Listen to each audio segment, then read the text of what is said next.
One. And for your listening on Pleasure or Pleasure, Hip or Critical After Dark, where we talk about some of the things we just didn't get a chance to speak about during our regular show, but matter equally as little. How you doing, Alexa MKE? I am doing great. We're going to talk about Star Wars. All right, and I'd like to start out by this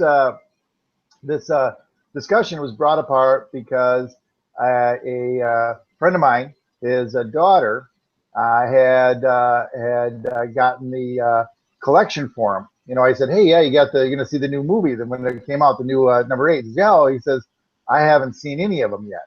And I'm like, "What? What? Now you've seen them? I Okay, know okay. So Brandon you hasn't." encountered a unicorn, But somebody who has not seen Star Wars movies. right, Brandon hasn't. Now, if you've seen them though, right? You watched them all and everything, right? Yes, Multiple yes, times, yes. Okay. yes. So right. So Brandon is one of those guys too. So, but anyway, so I do want to. My Brandon? Yes. My Brandon's the unicorn you're talking about? No, no, no, no. There's another friend of mine. Another Oh, friend okay. of All right. All mine, right. Packer buddy. All right. And I want to dedicate this kind of to her because her fiance at the time they had gotten married recently, had given them the whole collection because he was a Star Wars head and wanted them to see it all, right? You know, and I'm dedicating this show to her because unfortunately she recently passed at a very Aw. young age. Yeah, just a little bit after getting married. Very, very tragic, very Well, you can sudden. say her first name. Yes, Mandy. This is dedicated to Mandy. So I don't know if she got a chance to see the movies or anything, but this brought about a great discussion, and I've had this discussion with some people after the fact here. All right, so the discussion is: you've never seen the Star Wars movies, you know, for whatever reason, you know, nobody in your family has. You get the box set of the 6 movies. How do you start them? I open the floor up to you. How do you start? Where do you start the movie? The first three are the best, and then the one, two, and three, which came after 4, 5, and 6. Some of that is so awful. I don't have an answer for that question. I know there's critics greater than my mind, Star Wars, basically academia, who think it's needs to be in a certain order. So let's hear Well, Dave's take on this. all right, all right. First of all, they go like, well, yeah, he told me that you need to start at like number 4, which is really number 1. And I'm like, well, I was like, well, wait. You're blowing my mind right now because I understand where that guy is coming from, but I need a minute to just put this in my head and give you an answer. And I sat there for a second. I'm like, no, you cannot do that. Yes, I agree with him. Number 4 is a fantastic movie, but that was all our first experience with it. You know, who in their right mind takes Harry Potter and says, yeah, skip the first 3, start at number 4, then go back to 1, 2, 3. All right? Nobody would do that. When whoever watches that first movie, you get the 6-pack, you put that first one in, you don't have any idea what's going on. So everything to you is fresh and new. That's the best Star Wars movie you've ever seen is number 1. Now, after you get done seeing all 6 of them, you can say, well, yeah, 4 was really cool, and 5 was probably the best one. So you get the chance to do that, but you get something that none of the rest of us have had a chance to ever do. Get the story from the beginning, and watch it progress the whole way. See the turning, see everything that happens, So I'm like, no, you must start at number 1. Okay. If I could go back in time and watch them again, I probably would still watch number 4 first. But what? What would make you Why? do that? Well, I've read a lot of books. I've read a lot of sci-fi, and there are prequels to sci-fi, which is weird. And even like with Star Wars, there's like adjoining universes, and that's why they call it canon. And so, that's where like Rogue One is going to come Rogue out One's of. coming out in Yeah, December. yeah, and so that's where that's coming out of. So I think I would still advise people to watch it 4, 5, 6, 1, 2, 3, just because that is how everybody else experienced it. And yeah, the story isn't going to be linear, but I don't think it has to be linear. Well, where else would you do that? Hey, here's all the episodes of Lost. Start in the middle and then go back to the but beginning.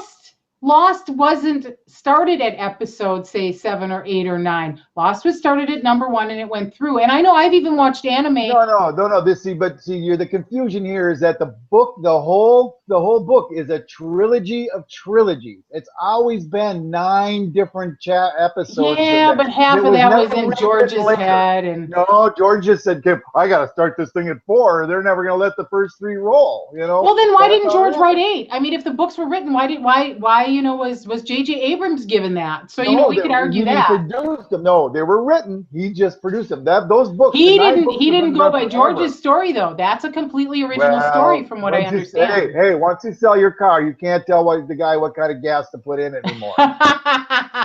That's wonky logic. No, I would still watch number 4. Now, here's a little side note. I don't know if everybody knows this. There is a mashup of 1, 2, and 3 that is supposed to be amazing. It was done by Topher Grace of that 70s show fame. It was only shown in like a little personal theater that he had to some of his buddies, and one of the agreements was he was never going to release it. I want to see it. It's going to have to sneak out somewhere. Get one of your dark it's not out, and he's the Dark Army, F Society, someone help, Anonymous, help us. Yeah, somebody, F Society, exactly. Now, I know I'm a little bit of a Star Wars, hardliner. Han shot first. I'm sorry, Han shot first. And that brings up the edits in like the original, 4, 5, and 6, that, A New Hope, Empire Strikes Back, and Return of the Jedi. In those 3 movies, George went back and re-edited them a few times. And one of the edits that really makes me mad, and I was watching this recently on, I forget what channel it was on. It was on one of the, cable network channels.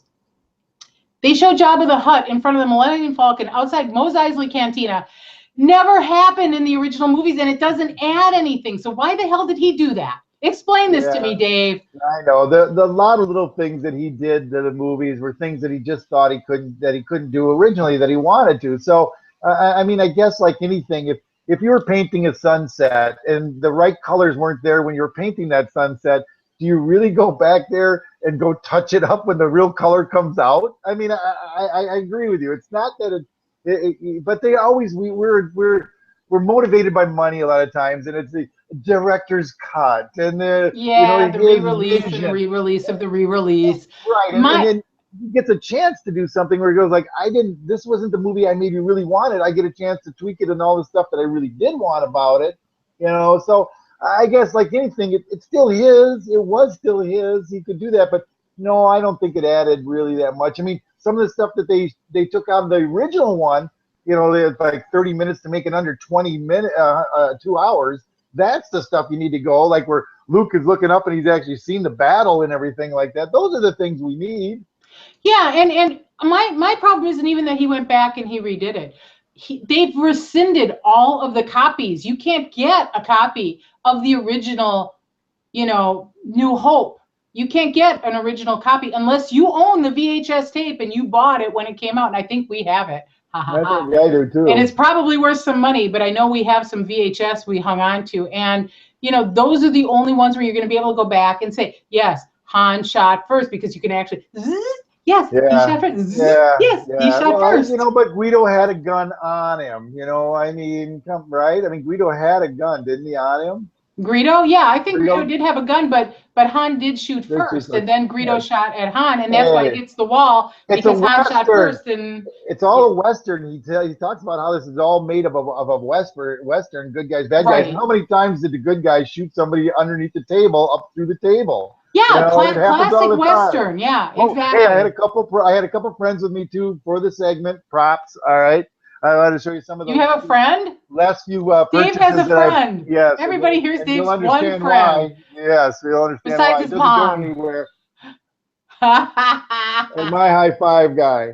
That's your high five guy? And actually, I wanted to get a yellow jacket, like leather jacket, because doesn't he strike the Freddie Mercury pose? Isn't that? There you go. There you go. Okay, now. The Freddie Mercury pose? You're scaring me now, Dave. Now, that's one of my purchases that I have. This was a night light they got of the Death Star. It glows Oh, all different now colors. that You I can want. change the Can I have colors. that? I'm You can stealing choose the that from different your house. I'm colors. breaking in and I'm stealing that from your house. But they're you can only order these things like from China, so it takes like a month. It says to get there, but it actually took about 2 weeks or so. Yeah. I'm ordering an Enterprise one for my dad. Oh, very cool. There's some Yoda ones out there that are really kind of weird, but otherwise they have TIE fighter ones and and everything else. So No, I think the Death Star is cool. cool. Yes, that was cool. That was cool. And then last Christmas for my birthday, I got this. Oh, there you go, Mr. Potato Head. Yes, it's a Mr. Potato Head. Okay, let's talk Kylo about Ren. Kylo Ren. Let's talk Yeah. about Kylo Ren because when we first saw the newest movie, my husband didn't like Kylo Ren. He takes his helmet off and he says, "Oh my God, I hate that guy. He doesn't work." And then it came on cable, and we've seen it a few more times. And he says, "No, no, I kind of like him now. I'm used to him." So yeah, it was kind of like that wasn't who I was expecting to see when the helmet came off. No, but he reminded me too much of the guy from Grandma's Boy. You know that. Oh, really? The guy, like, the brilliant guy. That's all I could see the whole time. But I don't know. I need to see a second movie with him, like anything. Kylo Ren, in that way. But now, hey, the one thing I talked about, who's the power couple? And it's Oh yes, it's yeah. it's the fighter pilot and Finn. Finn Do you think so? yes, because everybody's looking at him like he's enamored with her. All right, so but I think he's in love with the fighter pilot guy. I don't, my names are escaping now, but Finn and right. So Finn and Poe. Finn and Poe, yeah. So I think there's something going on there. That's my power couple. I think that they're Finn going to and be Poe is your power couple. my power couple because Finn is not going with Ray. She's not, no. I mean, he loves her because she's kicking ass and everything, but no, it's hero worship. It's not love. It's not that kind of love. But I don't know. But Okay, when I my see power Poe and couple. Finn looking at each other, I swear it's the gazing with the eyes. So My power couple, Ray and Ben. Do you remember who Ben is? oh, Ben Kenobi. No. Try again. Who's What Ben? does Han call Kylo Ren? Oh, because that's his original name. That's his Yeah, real name. I think Ray is Oh, I think yeah. Ray is going to save Kylo Ren, Oh, and yeah. he will become like Vader because at the end he wants to be like Vader. At the end, Vader was saved by Luke. Right. That's my like projection is that Ray will save Kylo Ren. I'll tell you, watching the first 3 episodes of Star Wars again just made me again realize how much Cringe? how no well how much Jar Jar Binks? no He's yeah so horny. oh my god no but Padme, but what an enabler. What I put blame for everything that he is on her. I mean, she's just always, oh, and it's okay. And, oh, you killed all those kids. Well, whatever. I swear, she knew he was evil the whole time and could have stopped it all, but just fed it, just like a crack addict, feeding a crack addict. The two So of them. she was She was an codependent. enabler. Oh my gosh, what an Yeah. enabler. Yeah. Well, and speaking of Natalie Portman, I actually thought her performance in those movies was absolutely abysmal, really abysmal. And I've seen her in Black Swan, and then what was the name of that movie? I don't know if you saw it, where it was with Jude Law and I can see his face. I can't think of his name. And then I'll get it later, but she was basically like this manipulative stripper, and the movie. The Sin City movies? No, it wasn't Sin City. This was set in Europe, and it was like really strange and bizarro, and she was the most amazing personality because it was like a 180 of who she really is, and she was so good in it, and she was so good in Black Swan. And it's like to see her waste her potential in those first 3 Star Wars movies was. And unfortunately, I think she probably was one of the better actors in that. next to Hayden or whatever. I mean, Oh, Christian Hayden was so wooden. I mean, oh there was my no God. chemistry. No chemistry whatsoever. Oh, but Pat, I'm gonna have to go. Oh yes, whatever you need to do. Yes. Has this turned into our overall Star Wars rant? Yes. But the one thing you talk about the little extra things, I want to just a last little thing. Just Spielberg movies in general. I love his attention to detail. When they're getting in like a hovering board, a ship or something, to like a taxi to go to another one, there's scrapes on the back. There's wearing, where somebody's hand would go. You see when they're watching the pod race and Pizza the Hut, Jabba the Hutt is up there. He does a little thing where he flicks off this little like pigeon thing that's sitting on the ledge, and you hear this, and they as it goes away. Yeah. When he does when you see the stuff rolling over the meadows as they're gonna, kill the underwater people, and they didn't get enough of them, Anyway, but you see little things like going in the grass. There's things being chased in the grass that you don't see because the grass is moving different ways. I'm like, he didn't have to put that in, but they did, and I love the movies for that fact. Yeah, I mean, there's some things in the movies to love. There's a lot to dislike. We're not even going to go into Jar Jar Binks. No, I know. It was probably one of the most. Because we're passionate.